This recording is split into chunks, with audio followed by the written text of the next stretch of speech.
처음부터? 자, 올림포스 15강 입니다. 유아 행동에 대한 부모의 모방 행동. 됐나요? 이거 질문 좀 해보라 했잖아. 그죠? 아잉 했나? 안 했어요? 이게 맞을 것 같아요. 맞을 것 같습니다. 알았나요? 그래서 이제 유아가 어떤 행동을 했을 때 부모가 어때요? 뭐 따라하는 거죠.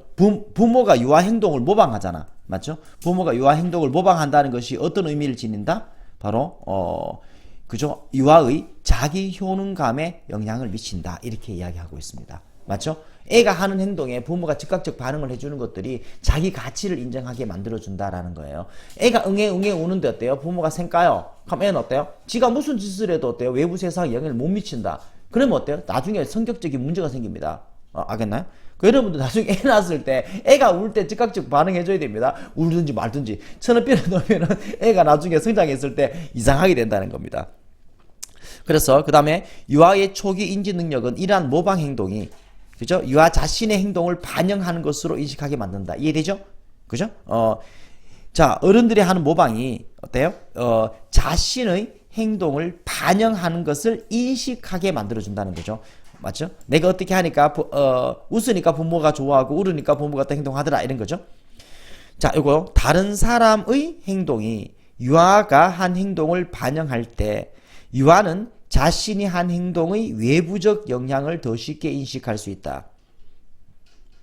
이해돼요? 다른 사람의 행동이 유아를 어때요? 보고 있는 부모라고 봐요. 부모 행동이 유아가 한 행동을 반영할 때 이해되나? 그죠? 부모가 따라하잖아요. 유아는 자신이 한 행동이 지가 한 행동이 외부적 영향을 더 쉽게 인식할 수 있다. 맞나요?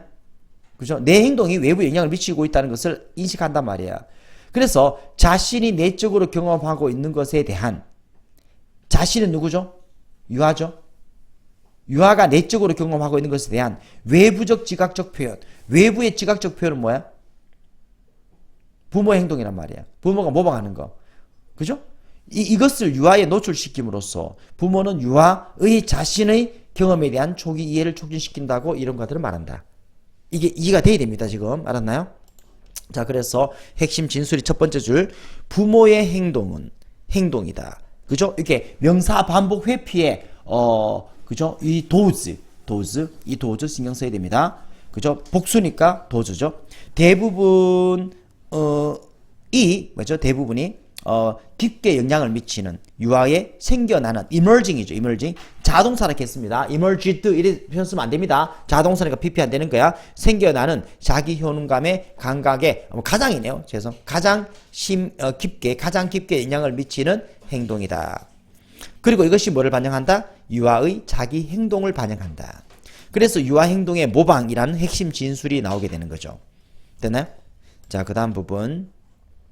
자, 유아는 유아의 초기 인지적 능력은 허락해준다.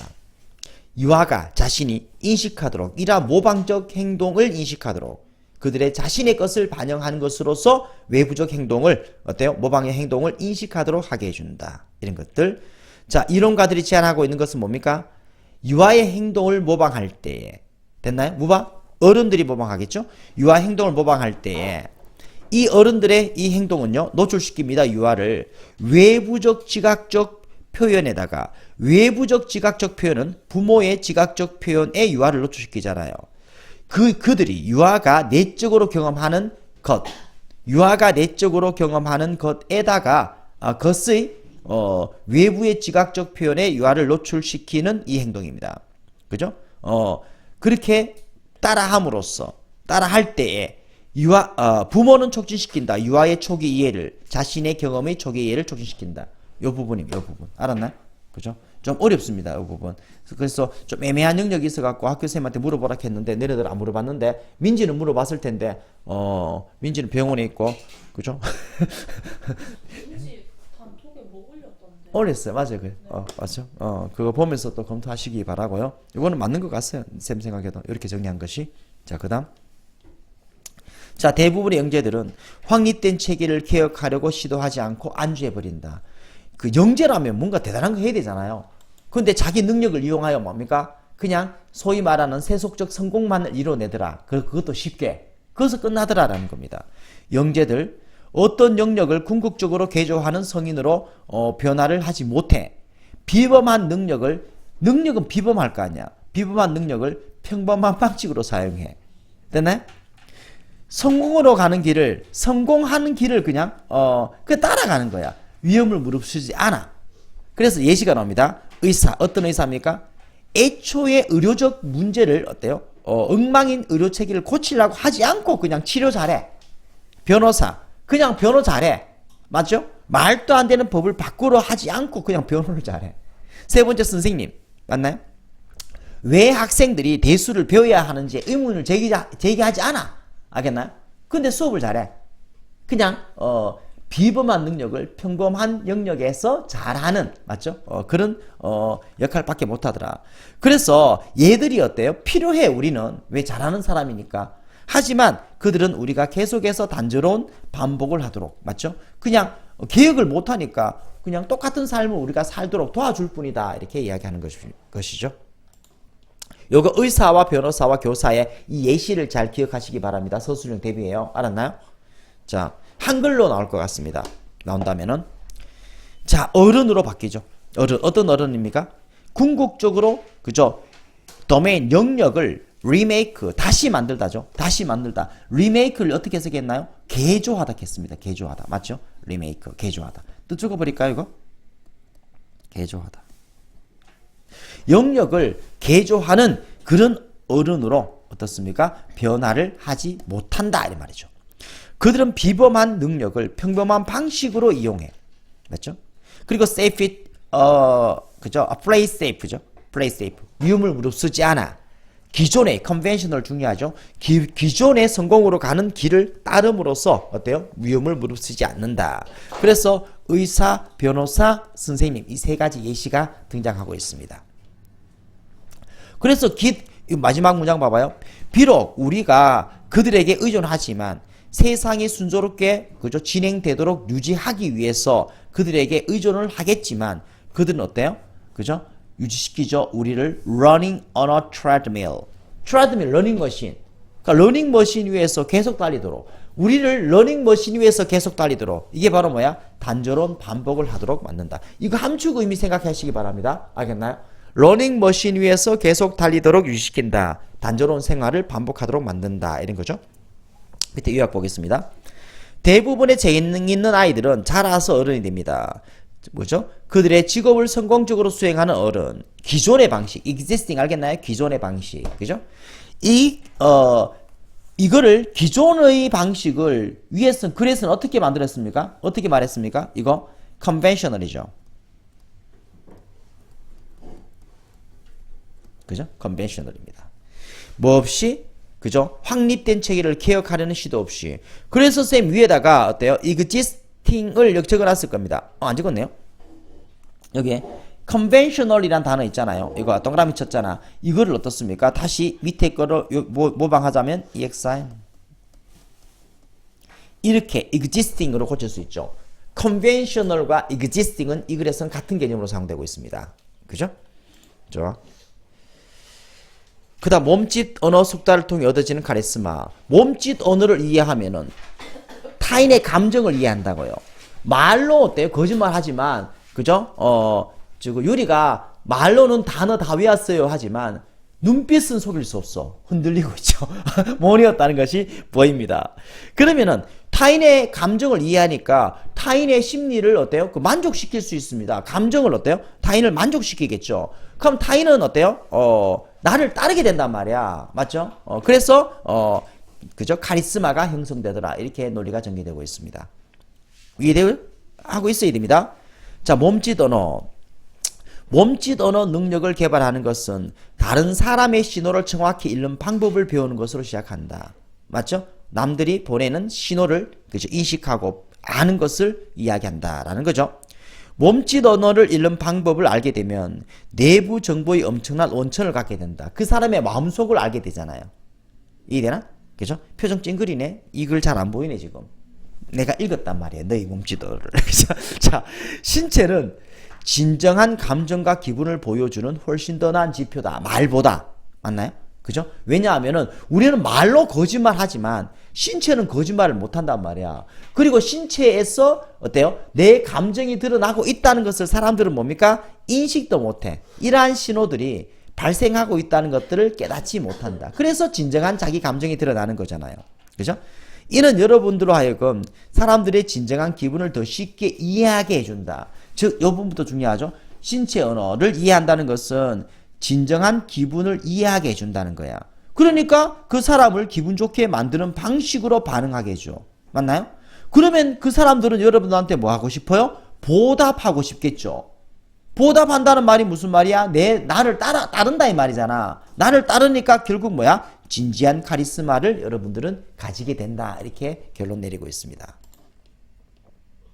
자, 그래서 바디 랭귀지의 측면처럼 그죠? 너의 몸짓의 능력을 개발하는 것은 다른 사람의 신호를 정확히 읽는 방식을 배우는 것을 시작한다. 이렇게 글이 전개되고 있습니다. 저 스타트죠? 됐나요? 자, 네가 알 때 how to read people's body language, 사람들의 body language 읽는 방식을 알게 될 때 너는 큰 어때요? 이 부분도 뭐 나름대로 의미가 있습니다. 뭐 색칠보다는 뭐 물결 정도 치기 바랍니다. 그죠? 너는 가지게 되겠죠. 원천을, 내부 정보의 원천. 맞나요? 지속적으로 네한테 이용 가능한 내부 정보의 원천을 가지게 된다. 바디 랭귀지를 읽을 수 있다면은 그 사람의 내적 정보, 중요한 것 같기도 하고요. 그죠? 내부 정보, 요거요. 내부 정보. 그죠? 마음속에 있는 정보를 알게 된다는 거잖아요. 그 신체는 훨씬 더 나은 인디케이터, 지표이다. 감정과 기분의. 그죠? 이렇게. 자, 이것은 허락해준다. 네가 더 쉽게 사람의 진정한 감정을 이해하고 반응하도록. 맞나요? 그죠? 오케이. 그 사람을 기분 좋게 만드는 방식으로. 그래서 그들은 너를 보답으로 기쁘게 해주길 원한다. 이것도 뭐 글 전개 방식에서 어느 정도는 뭐 읽어야 됩니다. 그래서 남들이 너를 기쁘게 보답으로 하길 원한다. 그리고 그것은 또 다른 말하는 방식이다. 네가 진지한 카리스마를 가지고 있다라고 말하는 방식이다. 맞죠? 자, 밑에 요약 가야 됩니다. 자, 나무의 바디 랭귀지를 이해하는 힘은 이다. 그것이 너에게 카리스마를 준다라는 것이다. 뭐 때문에? 일단 네가 깨닫게 된다면, 다른 사람의 바디 랭귀지를 읽는 방식을 깨닫게 되면은 너는 반응할 수 있다. 그죠? 자연스러운 몸짓으로. 그죠? 만족시키기 위해서 그들을 만족시키는 거야. 그 사람의 기분을 아니까 그들을 만족시키는 거야. 그리고 그것은 그죠? 이끌게 되죠. 네가 그들이 follow suit. follow suit라는 말이 중요한 표현입니다. follow suit, 따라하다. 선례를 따르다 이 말이거든요. 그죠? 그들을 너를 따라하도록 이끌 수 있다. 너를 따라한다. 너를 추종한다. 그래서 진지한 카리스마가 된다. 이렇게 연결될 수 있는 거예요. 그죠? 자, 그다음 글. 위약의 효과. 환자가 믿도록 만듦으로써 치료했던 나의 아빠에 관한 이야기입니다. 맞죠? 이게 뭐 우스갯소리로 사기꾼 아빠라고 했는데 어쨌거나 위약 효과를 이야기하는 겁니다. 아빠는 약사였다. 비타민 갖고 있었어. 1파운드로 비타민 알약을 팔았는 거예요. 1파운드는 그 당시에 어때요? 상당한 액수였단 말이야. 됐나요? 근데 양심이 있어갖고 어때요? 그죠? 2알밖에 팔지 않았습니다. 막 준 건 아니에요. 그죠? 돈 벌라고. 그러니까 아주 나쁜 새끼는 아니라는 거죠. 돈 벌라고 하면 어떻습니까? 100일 동안 복용하세요. 그럼 날 거예요. 100알을 팔 수 있잖아. 그러면 떼부자 됐을 텐데 그렇진 않았다는 거죠. 그죠? 2알밖에 안 팔았습니다. 1알, 2알밖에 안 팔았습니다. 그랬더니 매혹적인 일은 뭐죠? 사람들이 아주 빠르게 회복됐다는 겁니다. 결국은 이 비타민 먹고 아주 회복된다는 겁니다. 그래서 내가 왜 거짓말 하냐고 물어봤더니 어때요?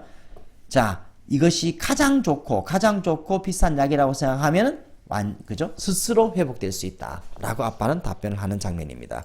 뭐 스토리 라인이니까 크게 의미가 없습니다. 1파운드죠 이게 코스트. 1파운드가 뭐야? 오늘날에 30파운드와 상당하는 것이다. 뭐 equivalent 단어 요 정도는 좀 기억하고 넘어가도록 할게요. 그래서 내가 물어보는 거죠 아빠한테. 왜 거짓말 하는지. 요 lying 동그라미 쳐요. 거짓말. 그죠? lying. 왜 거짓말 하는지를 물어봤단 말이야. 그랬더니 뭐라고 이야기한다? 사람들이 생각하면 이것이 최고의 그리고 가장 비싼 약이다 라고 생각한다면 그들은 어때요? 이것도 다 색칠해야 됩니다. 스스로 혼자서 회복할 것이다. 저절로 회복된다 이 말이야. 그죠? 작가의 아빠는 이끌었다. 환자가 회복되도록. get well 뭔 뜻이다? 회복되다죠. on their own 가 뭐야? 스스로 회복되게 이끌었다. 만들므로써. 그죠? 이게 핵심이죠. 믿도록 만들므로써. 맞죠? 뭐를? 그들이 효과적인 약을 샀다라는 것을 믿도록 만들므로써 스스로 회복되게 만들었다. 그 다음요. 16강. 다이어트 펩시의 완벽한 단맛의 정도입니다. 뭐 스토리 라인이니까 순서별로 생각하시기 바랍니다. 이거 다시 읽었을 때 이때 펩시가 뭔가 했을 때 지금 펩시는 거대한 회사일 거 아니에요. 그러면 초창기 펩시 회사라고 보는 게 맞을 것 같아. 이게 알겠나요? 그 펩시 회사의 창립자가 펩시겠죠. 뭐. 그래서 이 펩시의 뭐 소규모 회사입니다. 그 당시에는 그죠? 펩시의 소규모 회사가 펩시의 단맛을 어느 정도 해야 될지를 회사에서 결정 못한 거예요. 그래서 누구한테 모스코위츠라는 이 사람은 어떤 회사일까요? 어떤 사업이죠? 뭐 컨설턴트 사업 아닐까요? 회사 운영을 좀 원활하게 하고 기타 등등 회사의 의뢰를 받아서 어떤 프로젝트를 수행하는 뭐 그런 사업을 모스키초가 시행했어요. 그랬더니 어때요? 이 펩시가 그죠? 펩시사의 설립자라고 생각해요. 얘한테 어때요? 완벽한 양의 감미료를 알아내기를 어때요? 이 모스키초가 고객 컨설턴트, 기업 컨설턴트 회사겠죠, 그죠? 기업 컨설턴트 회사한테 의뢰를 했더란 말이야. 그래서 이 펩시 회사 자기 자체 회사에서는 8% 미만이면 맛없고 8% 이상 돼도 너무 달아. 그럼 8에서 12% 중에서 어느 정도의 펩시가 그죠? 감미료가 들어가는 것이 가장 합리적인가? 를 어때요? 모스코위츠가 운영하는 회사한테 의뢰를 했는 거예요. 그래서 얘들은 뭡니까? 뭐 시장 조사 같은 걸 하는 회사겠죠. 사람들한테 물어보면서 그죠? 그래서 이 모스코위츠는 여러 가지 실험을 합니다. 8.25, 8.5, 12%까지 다 했었어요. 하지만 어때요? 자료가 엉망이었고 일정한 패턴이 없었던 거예요. 알겠나요? 그 결론이 뭡니까? 그 이유가 뭐예요? 잘못된 질문을 했다는 거예요. 잘못된 질문. 애초에 사람의 취향은 어때요? 완전히 다 다른데 그죠? 절대적인 하나의 단맛을 어때요? 찾는다는 것은 애초에 불가능한 이야기였다. 그래서 완벽한 하나의 펩시와 같은 경우는 존재하지 않는다. 그래서 뭐야? 완벽한 다이어트 펩시들이죠. 복수가 중요합니다. 사람마다 취향은 다르다. 맞죠? 이것을 간과했다는 거예요. 완벽한 건 있을 수 없다. 사람마다 취향이 다 다르니까 이렇게 결론 내리고 있습니다. 뭐 스토리란 여기서 한글에 정리하는 게 좋을 것 같고요. 그래서 펩시가 원했습니다. 모스코위츠가 알아내도록 완벽한 양의 감미료입니다. 그죠? 다이어트 펩시의 펩시를 위해서 그죠? 이런 이야기. 그래서 모스코위츠가 실험적 샘플을 만들었죠. 다이어트 펩시의. 모든 상상할 수 있는, 단어 좀 생각해요. conceivable, 생각할 수 있는 정도의 감미료로 다이어트 펩시의 실험적 샘플을 만들었다. 맞죠? 이런 것들, 8%, 8.25, 8.5, 기타 등등 12%까지. 그리고 나서 그것을 주었다. 그것이 바로 뭔데요? 이 다이어트 복수니까요. 쌤이 화살표 펩시 했는데, 이것보다는 어때요? 복수니까 샘플즈 요거죠. 다이어트 펩시의 샘플을 여러 사람한테 주었죠. 그리고 어때요? 농도를 찾습니다. 사람이 가장 좋아하는 농도. 하지만 데이터가 엉망이었어. 맞죠? 그들은 애초에 잘못된 질문을 하고 있었어. 그들은 뭐를 찾아야 했었나? 바로 완벽한 다이어트 펩시들을 찾았어야 했다. 맞죠? 사람들마다 어떤 취향이 있는가를 그죠? 취향의 다양성을 인정했어야 했다. 뭐 이렇게 결론 내리고 있는 거예요. 됐죠? 밑에 봐요. 자, 모스코비치는 찾을 수 없었죠. 완벽한 양의 감미료를 그죠? 다이어트 펩시를 위해서. 뭐 때문에? 모두가 다른 취향이죠. 테이스트. 맛 하지 마시고요. 취향 요거 단어 기억을 해요. 다른 취향을 가지고 있었기 때문에 그죠? 좋아요. 그 다음 사람들이 갖는 공포심. 자, 공포는 좋아. 왜? 공포가 없다면 악어 보고 아이고 귀엽네 가다 죽을 거 아니에요. 높은 건물, 경치 좋은 데 가다 죽을 거 아니야. 시원하네, 바람 잘 부네가 죽을 거 아니야. 무서워서 이거 피할 거 아닙니까? 그래, 공포는 좋은 것이다 라고 이야기합니다. 그죠? 이거는 그냥 공포는 어떤 것이 있는가를 설명하고 있습니다. 알았나요? 그죠? 공포가 뭐 다양한 공포가 있다. 그래, 공포가 긍정적 기능한다. 뭐 이런 것들. 근데 거미 공포. 자, 여러 가지 공포 중에서 거미 공포가 필자는 참 이상한 거예요. 왜? 사람한테 해가 없잖아요. 맞죠? 근데 왜 우리는 거미를 무서워하는가? 참 불가사의하다. 이렇게 되는 거예요. 또 사람들에 대한 공포. 그렇죠? 공포 여러 가지 종류 중에서 악어에 대한 공포, 높이에 대한 공포, 거미에 대한 공포. 근데 거미 공포는 참 이상하다. 그리고 아마도 가장 흔한 공포는 사람의 공포다. 맞죠? 예를 들어서 사람 공포 예시가 나오는 거예요. 그죠? 대중 연설할 때 막 무섭잖아요. 맞죠? 그리고 20명 중 1명은 광장 공포증. 극단적으로는 대인 기피증이란 말이야. 집에 처박혀 있는 것. 그 사람 공포증은 나중에 마지막에 어떻게 됩니까? 참 합리적이다. 사람에 대한 공포증은 나름 일리가 있다. 왜 일리가 있습니까? 어떤 다른 동물이 사람만큼 교활하고 예측 가능할 수 없을까? 그래서 다시 한번 생각해 보니까 사람만큼 무서운 동물이 없는 거야. 맞죠? 그러니까 사람에 대한 공포증은 뭐 지극히 당연한 것 같다. 맞죠? 다시 내용 암기해볼 순서를 첫 번째 뭐 나와요? 공포는 좋은 거야. 악어, 높은 건물, 죽을 수 있잖아. 그 다음에 거미 공포, 참 이상해. 미스테리야. 그 다음에 사람 공포, 그건 뭐 합리적이야. 남들 앞에 이야기할 때 사람 앞에 서면 좀 사람 손에 땀이 난단 말이야. 맞죠? 그 다음에 광장 공포증이 나오잖아요. 그리고 보니 사람한테 대한 공포증은 지극히 합리적이다. 이해가 가능하다. 왜? 사람이 가장 무서운 동물이다. 이렇게 이야기 마무리되고 있습니다. 그래서 뭐 주제 별거 없습니다. 공포는 좋은 것이다. 이렇게 마무리하고 시작되고 있죠. 그죠? 순서별 이렇게 생각해요. 그죠? 이 중에서 probably 아마도 가장 흔한 공포는 네가 어때요? 몇 가지 공포를 묶는다면 그죠? 사람에 대한 공포다. 가장 흔한 공포가 이제 사람에 대한 공포가 나오는 부분의 위치를 확인해 주기 바랍니다. 그죠? 그래서 어때요? 손에 땀이 난다. public speaking에 그죠? 손에 땀이 난다. 이렇게 스토리가 전개되는 거예요. 이해됩니까? 그 다음에 어때요? 광장 공포증이 나와요. 광장 공포증. 그래서 결론은 뭐야? 사람이 가장 스키밍하고 unpredictable하고 위험하다. 이렇게 말하고 있죠. 쉽습니다.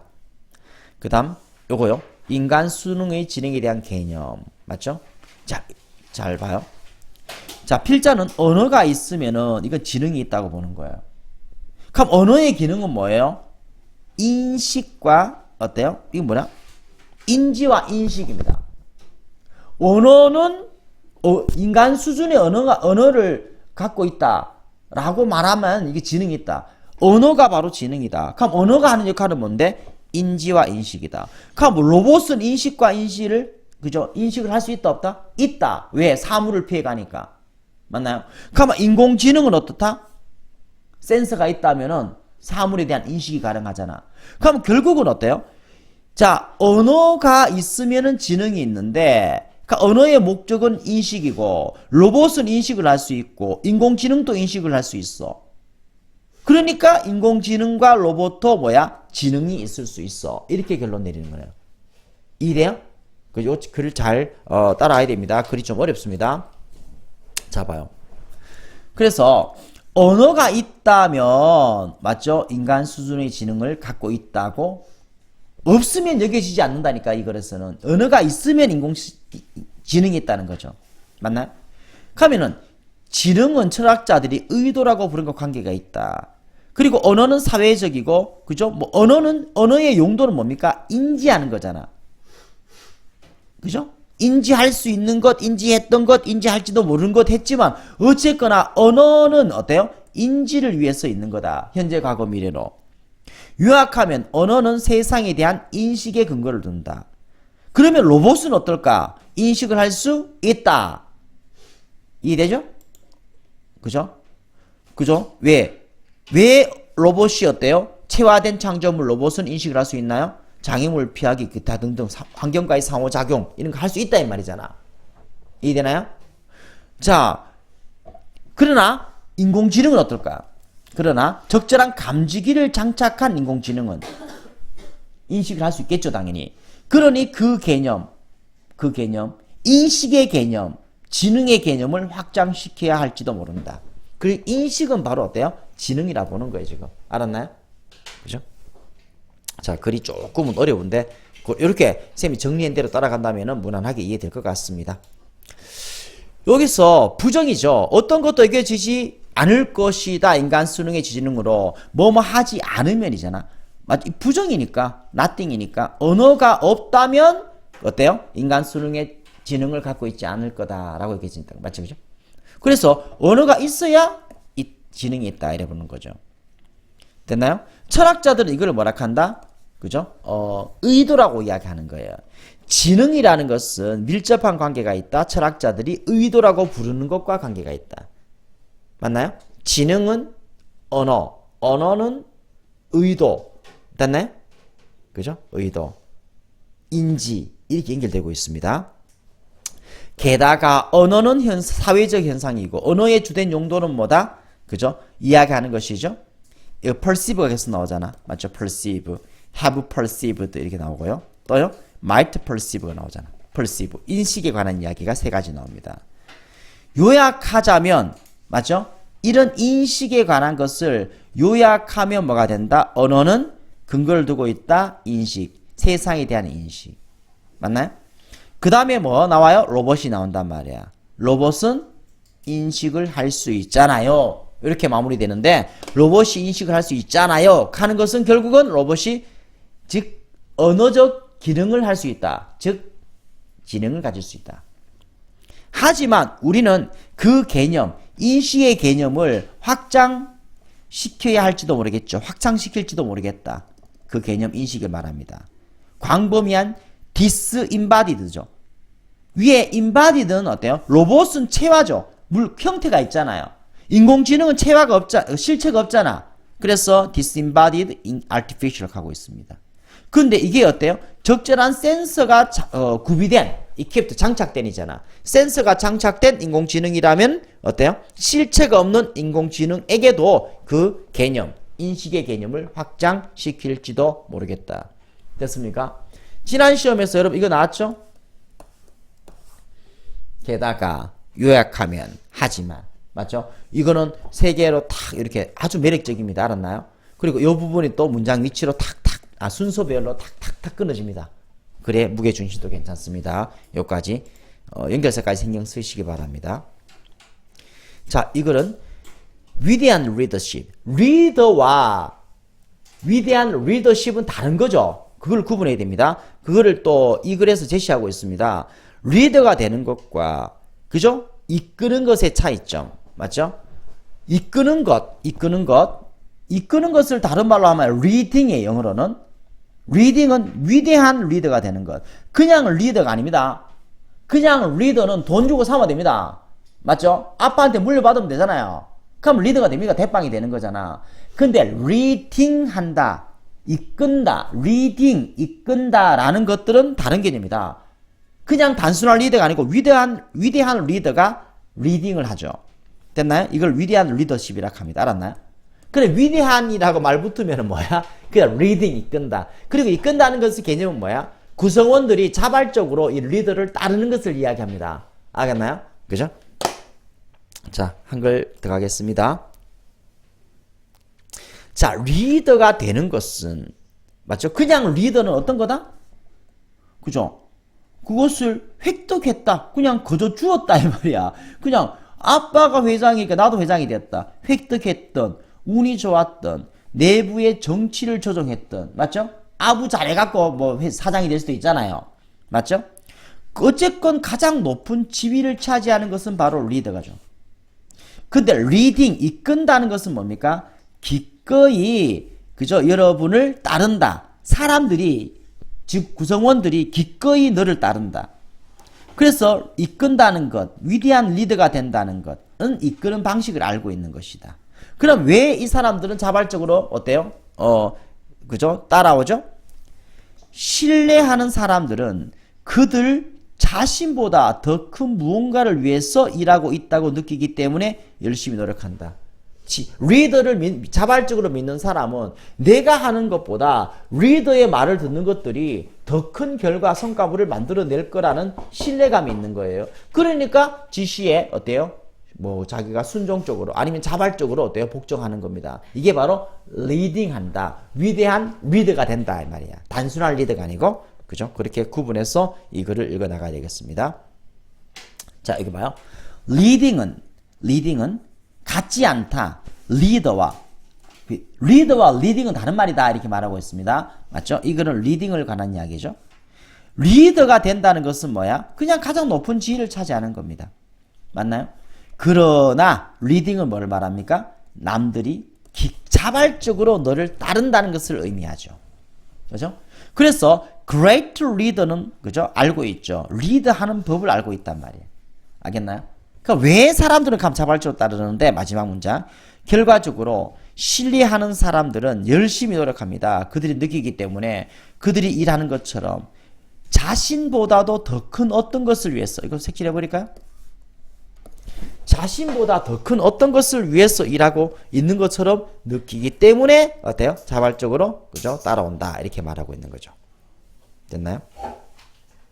자, 그 다음 글은 일상과 습관과 절차를 구분하는 거죠. 됐나요?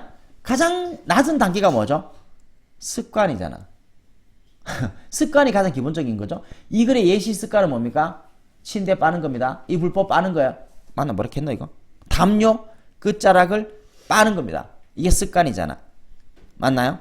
습관이 일상이 된다. 이렇게 되는 거죠. 일상이 된다면 어때요? 루틴이 있습니다. 그죠? 일상은 매우 정돈된 단계들이 있단 말이야. 목욕하고 입 닦고 책 읽고 기도하고 담요 빨기. 맞죠? 이래 되면 이거는 어때요? 일상이 되는 거예요. 됐나요? 그 이런 일상이 의식적 절차로 확장되죠. 일상이 의식 절차와 또 확장되잖아요. 이거는 뭐야? 의식 절차가 되려고 하면 리추얼이 되려고 하면 상징성이 있어야 되고 가족 안에서 감정적 유대가 있어야 된다. 세대를 넘어선 연속성이 있어야 된다. 맞나요? 이렇게 말하고 있죠. 즉, 이게 의식이 되려고 하면은 여기서 우리가 뭐 담요 빠는 습관이 그죠? 여러 가지 행동과 결합돼서 일상이 되고 이것이 의식적 절차가 되려 그러면은 상징적 의미가 이게 핵심적이죠. 상징적 의미가 상징적. 즉 입을 빠는 것은 애구를 쫓아내기 위한 행동이다. 이렇게 의미가 있는 거야. 의미가 알았나요? 그죠?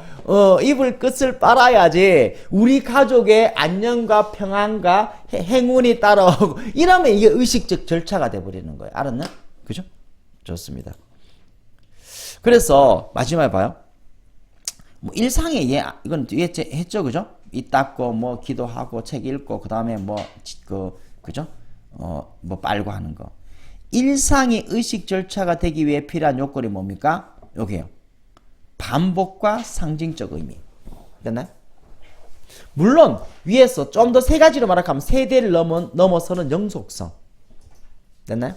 감정적 유대. 뭐 이런 것들이 어때요? 의식 절차로 되지만 요 마지막 진술에 일상은 시간이 지나면서 반복되고 상징적 의미를 띠게 될 때 의식 절차가 되는 능력을 가진다. 그리고 마지막 것만 두 가지만 적으라고 하면 어떻습니까?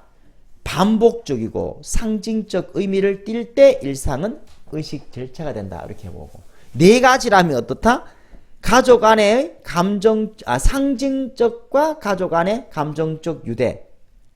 아니다. 상징은 밑에 나오잖아. 그러니까 상징은 다 포함됐으니까 가족 안의 감정적 유대, 세대를 넘은 영속성, 가족에게 고유한 의미? 뭐 이거 너무 이건 산만하다 그죠? 그래서 마지막 진술 반복적이고 상징적 의미를 그죠? 의식 절차의 핵심적인 요소로서 살펴보시기 바랍니다.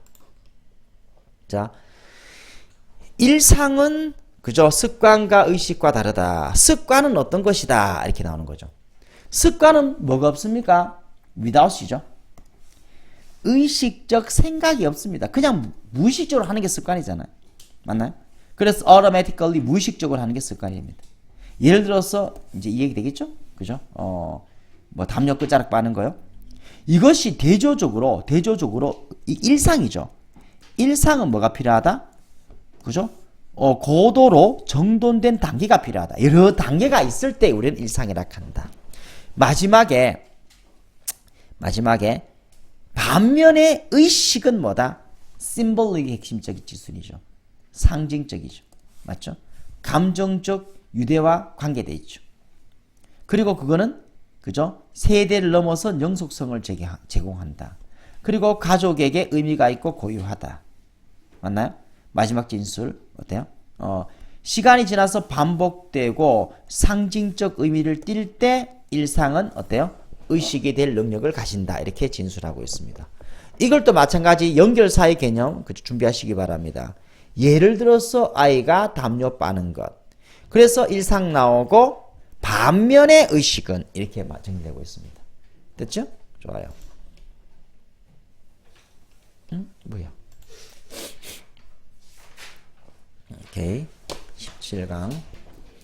요거 인간의 개입으로 인한 코끼리의 진화를 이야기합니다. 우수한 유전자가 인간 개입으로 하니까 어때요? 우수한 유전자가 다 사라져버려. 맞죠? 그래서 자연 상태에서 열등한 존재가 오히려 우수한 종으로서 그죠? 즉 생존 가능성이 높아진단 말이야. 그죠? 남아있게 되는 왜곡 현상이 일어나더라. 자, 그래서 선택적 사냥이죠. 즉 상아가 있는 코끼리를 사냥하는 거예요. 단점을 자산으로 전환시킨다. 참, 코끼리의 단점은 뭡니까? 상아가 없는 거잖아. 인간의 개입이 없다면은 상아가 없는 종은 어때요? 소위 말해서 그죠? 못난입니다. 못난 코끼리죠. 근데 못난 코끼리가 돼야 살아남으니까 인간의 개입으로 장점이 돼버리잖아요. 그죠? 그래서 역으로 자산을 단점으로 바꾼다. 자산은 뭐예요? 상아예요. 단점은요? 죽는 겁니다. 알았나요? 상아가 있어 죽어요. 자, 그래서 코끼리 어금니 상아를 말하잖아. 어금니는 자산이었잖아요. 그죠? 어금니가 없는 것은 생존의 단점입니다. 자연 상태에서는요. 근데 사냥이 어때요? 사냥으로 이걸 뒤바꿔버렸단 말이에요. 코끼리를 어때요? 산채로 상아만 제거한다는 것은 뭐다? 그죠? 인간한테는요, 그냥 죽음을 무릅쓰는 행동이 되잖아. 그러니 상아 사냥꾼들 어떻게 한다? 어금니, 상아를 얻기 위해서 코끼리를 죽여버리는 거예요. 그렇게 개체수가 엄청나게 감소됐단 말이야. 맞죠? 그래서 종 보호 노력이 있었지만 법이 어떻다? 느슨하기 때문에 제대로 집행되지 않았다. 그래서 마지막에 이제 어떤 결론이 됩니까? 그죠? 밀렵꾼들은 코끼리로부터 어금니를 제외하고는 어떤 것도 필요하지 않았다. 한때 드문 유전적 특징이었던 어금니의 부재. 어금니의 부재는 자연 상태에서는 불리한 조건이죠. 이것이 더 흔해졌다. 왜? 그죠? 유리한 조건인 상아의 상아를 가진다는 것은 그죠? 사냥됐기 때문에 그렇죠. 밀렵꾼들은 어금니가 없는 것의 장점, 어금니가 없는 것의 장점은 뭡니까? 산다는 거죠. 밀렵당하지 않는다는 겁니다. 단점을 뛰어넘도록. 단점은 뭔데요? 자연 상태에서는 생존이 불리하단 말이에요. 맞나요? 그래서 어금니가 없는 것의 장점이 단점을 뛰어넘도록 만들었기 때문에 어때요? 그죠? 이제 뭐 왜곡 현상이 벌어졌다 이 말이죠. 됐습니까? 원래 어금니가 없으면 자연 상태에서 어때요? 열등한 유전자를 가진 코끼리이기 때문에 짝짓기도 못했을 거야. 그럼 이 종은 멸종하는 거야. 어금니가 없는 종은. 근데 인간의 개업으로 어금니 상아가 있는 코끼리를 다 죽여버리니까. 맞죠? 다시 봐봐요. 한때는 드문 유전적 특징이었던 어금니의 부재가 흔해졌다. 맞죠? 왜 그러냐? 밀렵꾼들이 어금니가 없는 것의 장점을 이해되나? 밀렵당하지 않는다. 살아남는다. 살아남는 것이 단점을 뛰어넘도록 만들었기 때문이다. 단점 뭐야? 어금니가 없는 것은 원래는 생존에 불리한 조건이잖아. 요 말을 어때요? 요거 잘 인식해서 정리해 두셔야 되겠습니다. 자, 코끼리한테 선택적 사냥, 즉 상아 있는 코끼리만 죽이는 겁니다. 이것은 뭘 바꿨습니까? 그죠? 요거 색칠, 그죠? 단점을 자산으로 바꿔버렸다. 역도 마찬가지죠. 그죠? 자, 상하 사냥은 바꾸었다. 그것의 역할을 바꾸었다. reversed. 됐죠? 자, 코끼리 숫자가 막 떨어졌습니다. 맞죠? 그래서 보호론자들은 노력을 시작합니다. 종을 구하려는 노력을 launch 시작하다라는 단어 뭐 생각하시고요. 하지만 상호작용 interplay라는 단어, 가난과 느슨한 법 집행, 그죠? 세계적 수요의 상호작용이 밀렵을 feared, 연료 제공했다니까 부채질했다 이런 말이 되겠습니다. 그래서 밀렵꾼들은 원했습니다. nothing, 어떤 것도 원하지 않았죠. 코끼리부터 상하를 제외하고는. 맞나요? 이거 좀 조심해야 되겠다. 지금 또 느낌이 드네. except 동그라미 칩니다. 이거요. 이렇게 내고 싶은데 including 하면 틀리죠. 위 앞에 부정이잖아요. 코끼리로부터 어떤 것도 원하지 않았습니다. 상하를 제외하고 해야 됩니다. 상하를 포함하여 해버리면 어떤 것도 원하지 않았다. 상하를 포함하여 상하도 필요 없다 말이 돼버립니다. 이거 괜찮네. 괜찮은 것 같아요. 그죠, 맞죠? 요리야 괜찮다. 시험 출제하기에. 이거 나오면 사탕 하나 사줘. 사탕씨 초코파이. 오케이, 좋습니다. 쌤 똑같이 나왔어요. 와, 근데 저는 틀렸어요. 그럼 죽여버린대. 그런 놈 있어요. 와, 쌤 똑같이 나왔어요. 어떻게 그럴 수 있어요? 와, 맞췄겠네. 아니요, 틀렸는데요. 괜찮네. 그죠? 이거 틀립니다, 이거. 어금니를 제외하고는 코끼리로부터 어떤 것도 원하지 않았습니다. 한때 드문 유전적 특징인 상하 없음은 점점 더 흔해졌다. 뭐 때문에? 밀렵꾼들이 만들었기 때문에. 뭘 만들었습니까? 장점이 단점을 overweigh, 능가하도록. 당연히 이 부분이 가장 중요한 진술이죠. 그죠? 그럼 장점이 바로 뭐예요? 밀렵당하지 않는 것이. 단점이 뭐예요? 그죠? 상하 없어서 자연 상태에서 불리한 조건이잖아요. 이것을 outweigh. 너무너무 중요한 단어. outweigh. 능가하도록 만들었기 때문에. 됐나요? 그래서 상하 없는 코끼리는 대개 살아서 번식하고, 상하 있는 코끼리는 어때요? 그렇지 못했다. 이래 되는 거죠. 자, 이거요. 지도. 쌤이 물어봐라 하는 어떤 글이었습니다. 봐요. 지도는 질문을 구성하고 제작자의 의도를 반영하고 보는 사람의 사고방식, 인식에 영향을 미친다. 즉 행위를 한다. 지도는 명사, 즉 사물, 그냥 대상이 아니다. 명사가 아니다. 동사다. 지도는 동사다. 동사라는 것은 행위가 있어. 행동이 있잖아요. 그래서 보는 사람의 사고방식, 인식에 영향을 미친다. 옛날에 예시 맛집 지도 했잖아요. 맛집 지도. 그죠? 우리 동네에서 가장 맛있는 집은 어딜까? 그죠? 질문을 구성하고. 그래서 맛집 지도를 만들었으면 어때요? 이 지도는 제작자의 의도를 반영하고 있으며, 이 의도가, 그죠? 지도는 또 권위가 있단 말이야. 지도에 나왔으니까 이거는 어때요?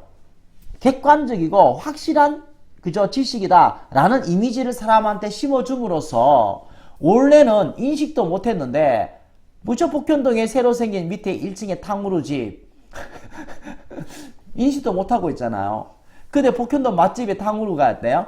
그죠? 레인보우 탕후루를 올렸잖아. 와, 그럼 저 집이 맛집인가 보다 라고 사람들을 설득해버린다는 거예요. 그래서 사람들의 사고방식, 인식에 영향을 미친다. 그걸 동사다 이렇게 이야기하고 있는 거예요. 중요 글입니다. 이거 꼭 나온다고 봐야 됩니다. 이거는요. 자, 지도는 모든 것을 나타낼 수는 없잖아요. 그래서 어떤 질문을 구성하고, 맞죠? 질문에 대한 답이잖아요. 답이 어때요? 선택된 것이고, 그거 지도 제작자의 목적을 드러내죠. 왜 이 지도를 만들었는지. 그죠? 근데 여기서 끝나는 것이 아니고, 지도는 또한 사고방식을 만들어낸다. 즉, 특정한 관점으로 우리를 유도한다.